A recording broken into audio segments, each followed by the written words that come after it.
اعوذ باللہ من الشیطان الرجیم بسم اللہ الرحمن الرحیم انا انزلناه فی لیلۃ القدر وما ادراک ما لیلۃ القدر لیلۃ القدر خیر من الف الشہر تنزل الملائکۃ والروح فیها بإذن ربهم من كل امر سلام هی حتی مطلع الفجر۔ رمضان المبارک کی راتوں میں سے ایک رات شب قدر کہلاتی ہے، جو بہت ہی برکت اور خیر کی رات ہے۔ کلام پاک میں اس کو 1000 مہینوں سے افضل بتلایا ہے۔ 1000 مہینے کے 83 برس 4 مہینے ہوتے ہیں۔ خوش نصیب ہے وہ شخص جس کو اس رات کی عبادت نصیب ہو جائے۔ جو شخص اس ایک رات کو عبادت میں گزار دے، گویا اس نے 83 برس 4 مہینے سے زیادہ زمانہ کو عبادت میں گزار دیا، اور اس زیادتی کا بھی حال معلوم نہیں کہ 1000 مہینے سے کتنی ماہ زیادہ افضل ہے۔ اللہ جل شانہ حقیقتاً بہت ہی بڑا انعام ہے اللہ جل شانہ کا کہ قدردانوں کے لیے یہ ایک بے نہایت نعمت عطا فرمائی۔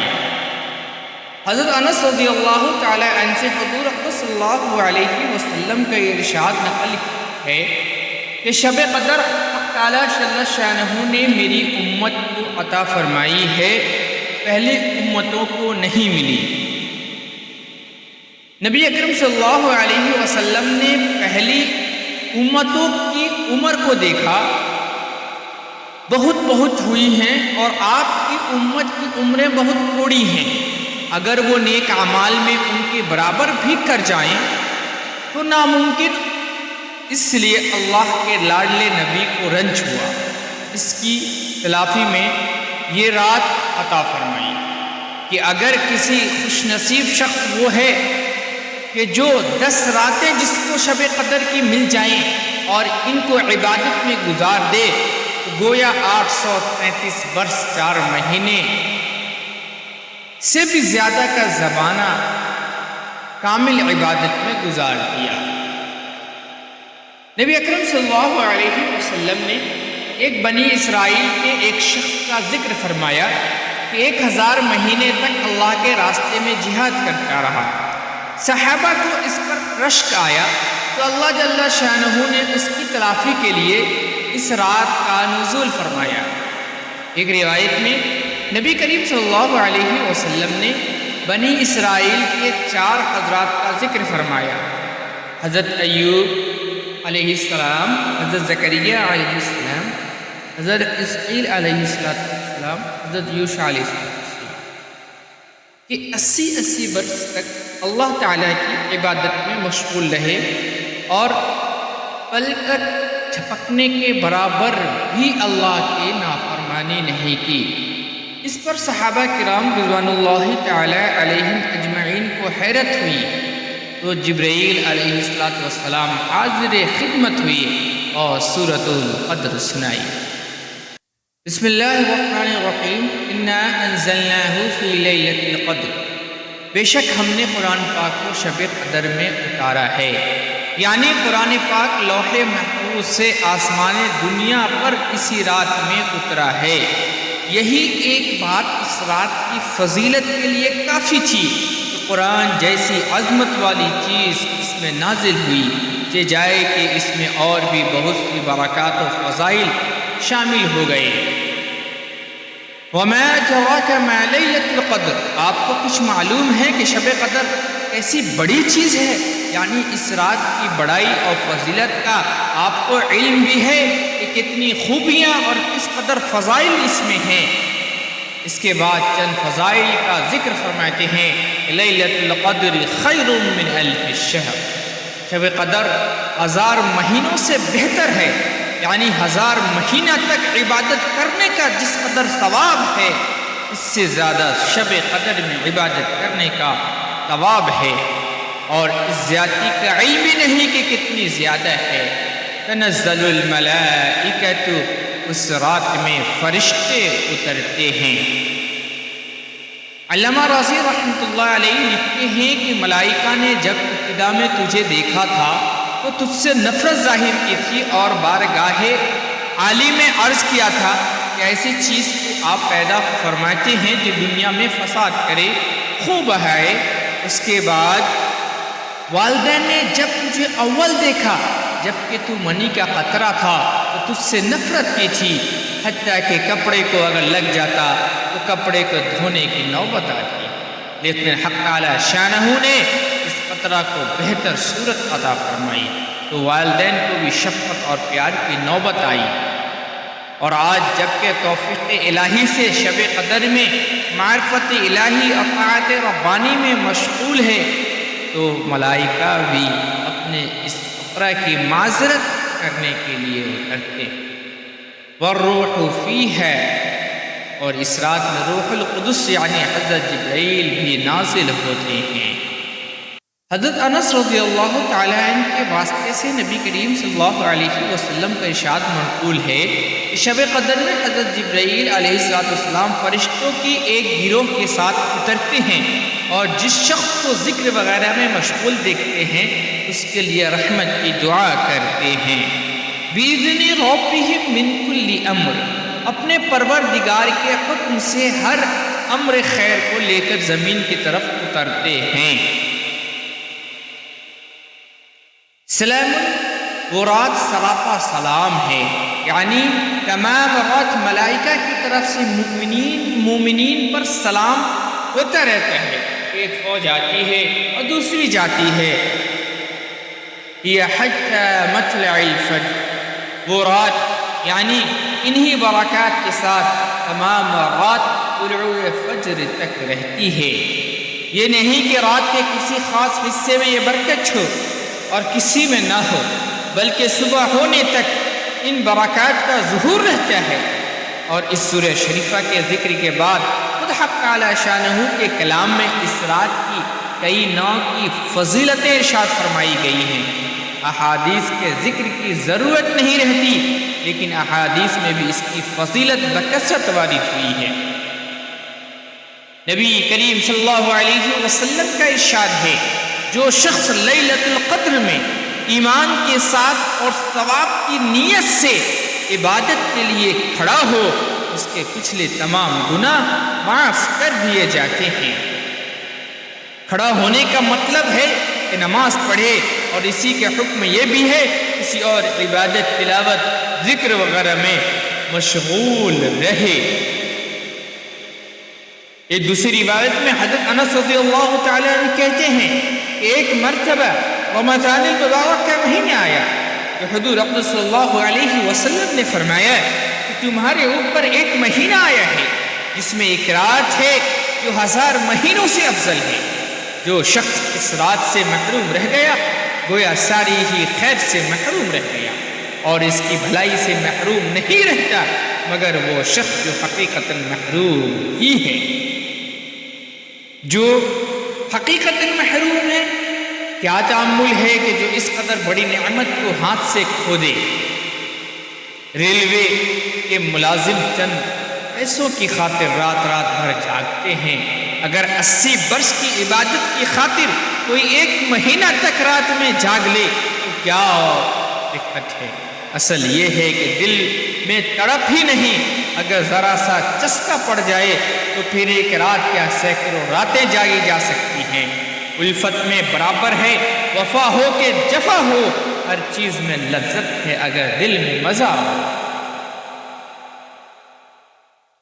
حضرت عمر رضی اللہ تعالیٰ عنہ عشاء کی نماز کے بعد گھر تشریف لے جاتے اور صبح تک نماز میں گزار دیتے تھے۔ حضرت عثمان رضی اللہ تعالیٰ عنہ دن بھر روزے رکھتے اور رات بھر نماز میں گزار دیتے، صرف رات کے اول حصے میں تھوڑا سا سوتے تھے اور رات کی ایک رکعت میں پورا قرآن پڑھ لیتے تھے۔ نبی اکرم صلی اللہ علیہ وسلم کا ارشاد ہے کہ شب قدر میں حضرت جبرائیل ملائکہ کی ایک جماعت کے ساتھ آتے ہیں اور اس شخص کے لیے جو کھڑے ہو بیٹھے ہو اللہ کا ذکر کر رہا ہے اور عبادت میں مشغول ہے دعائے رحمت کرتے ہیں، اور جب عید الفطر کا دن ہوتا ہے تو حق تعالی شانہ اپنے فرشتوں کے سامنے بندوں کی عبادت پر فخر فرماتے ہیں، اس لیے انہوں نے آدمیوں پر تعین کیا ہے اور ان سے دریافت فرماتے ہیں، اے فرشتوں، اس مزدور کا جو اپنے خدمت پوری پوری ادا کرے کیا بدلہ ہے؟ وہ عرض کرتے ہیں، اے ہمارے رب، اس کا بدلہ یہی ہے کہ اس کی اجرت پوری دے دی جائے۔ تو ارشاد ہوتا ہے، اے فرشتوں، میرے غلاموں نے، میری باندیوں نے میرے فریضے کو پورا کر دیا، پھر دعا کے ساتھ چلاتے ہوئے عیدگاہ کی طرف نکلے ہیں۔ میری عزت کی قسم، میری جلال کی قسم، میری بخشش کی قسم، میری علو شان کی قسم، میری بلند مرتبہ کی قسم، ان لوگوں کی دعا ضرور قبول کروں گا۔ پھر ان لوگوں کو خطاب فرما کر ارشاد ہوتا ہے، جاؤ، تمہارے گناہ معاف کر دیے گئے ہیں، تمہاری برائیوں کو نیکیوں سے بدل دیا گیا ہے۔ پھر یہ لوگ عیدگاہ سے ایسے حالت میں لوٹتے ہیں کہ ان کے گناہ معاف ہو چکے ہوتے ہیں۔ سبحان اللہ، اتنی مقدس بابرکت رات ہے۔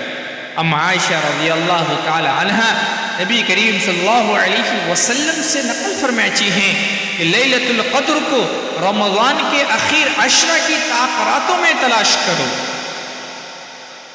تاخراتیں کیا ہیں؟ تاخراتیں 21 کی شب، 23 کی شب، 25 کی شب، 27 کی شب ہے اور 29 کی شب ہے۔ ان راتوں میں شب قدر کو تلاش کرنا چاہیے۔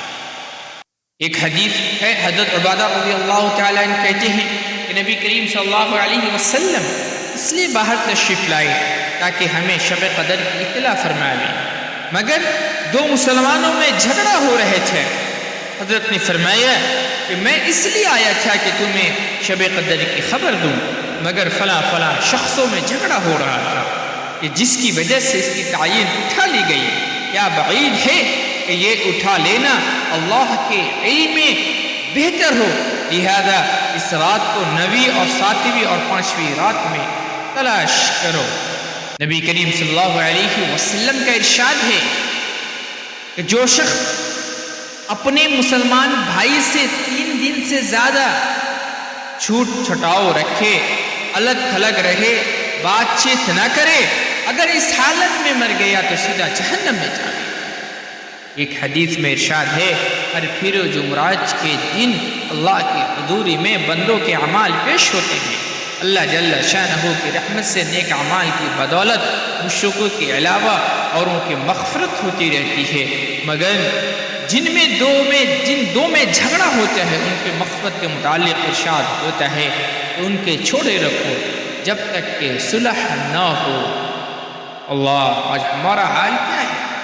آج بھائی بھائی سے زمانہ ہو جاتا ہے بات کی، ایک بھائی دوسرے بھائی کو دیکھنا گوارا نہیں کر رہا ہے، ایک بھائی دوسرے بھائی پہ ظلم زیادتی کر رہا ہے، ایک طاقتور بھائی کمزور بھائی پر ستا رہا ہے، اپنے پیسوں کے گھمنڈ میں چور کمزور غریب بھائی پر زور بنا رہا ہے، دباؤ بنا رہا ہے، طرح طرح کی سازشیں رچ رہا ہے، غریب کے مال تک کو ہڑپنے کی، غریب کی زمین تک کو ہڑپنے کی ناپاک سازشیں کرتا ہے۔ اللہ ہم سب کی مغفرت فرمائے۔ اب تک ہم میں سے جو حضرات اپنے بھائیوں سے دنیاوی غرض سے ناراض ہیں، اگر اللہ نے آپ کو صلاحیت دی ہے، اگر اس کے کوئی معاملات ہیں، آپ اس کو ادا کریں۔ آپ کو زمین بیچ کر بھی کسی کا حق آپ نے ہڑپ لیا ہے، کسی بھائی کا حق آپ نے دبا لیا ہے، آپ کے پاس پراپرٹی ہے، جائیداد ہے، پیسے ہیں، آپ پر لازم ہے کہ اس کے حق ادا کریں، اس کو حق دیں۔ کسی کو معلوم نہیں کب روح پرواز کر جائے، پھر قبر میں اور آخرت میں آپ سے پوچھ تاچھ چالو ہو جائے۔ آپ جس راحت کے لیے، جس کے لیے آپ نے کمایا تھا، آپ نے ہڑپا تھا، آپ نے قبضہ کیا تھا، اپنا حیلہ بنا کر دوسرے بھائی کا مال دبا لیا تھا، وہ کچھ کام نہ آئے گی، صرف آپ کے اعمال کام آئیں گے، آپ کی ایمان کام آئے گی۔ اسی لیے میری مؤدبانہ درخواست ہے ان تمام لوگوں سے جو ظلم کر رہے ہیں، بھائی سے معافی مانگ لیں، جو حق دبا رکھے ہیں ان کا پورا حق دے دیں، بلکہ میں تو کہتا ہوں کہ تھوڑا بڑھا چڑھا کے دیں، تاکہ جتنا دین آپ نے اس کو ستایا ہے تھوڑا اس کو تسلی ہو جائے۔ اللہ تبارک و تعالی ہم لوگوں کو شب قدر کی خوب قدر کرنے کی توفیق عطا فرمائے، خوب دعا کرنے کی توفیق عطا فرمائے۔ ایک حدیث سناتے چلو، حضرت عبادہ رضی اللہ تعالیٰ نے نبی کریم صلی اللہ علیہ وسلم سے شب قدر کے بارے میں دریافت کیا تو آپ صلی اللہ علیہ وسلم نے ارشاد فرمایا کہ رمضان کے آخر عشرہ کی طاق راتوں میں سے 21، 23، 25، 27، 29 یا رمضان کے آخر رات میں جو شخص ایمان کے ساتھ ثواب کی نیت سے اس رات میں عبادت کرے اس کے پچھلے سب گناہ معاف ہو جاتے ہیں۔ من جملہ علامتیں بتائی اس رات کی کہ وہ رات کھلی ہوئی چمکدار ہوئی، صاف و شفاف ہوگی، نہ زیادہ گرم نہ ٹھنڈی بلکہ معتدل، گویا اس میں انوار کی کثرت کی وجہ سے چاند کھلا ہوا۔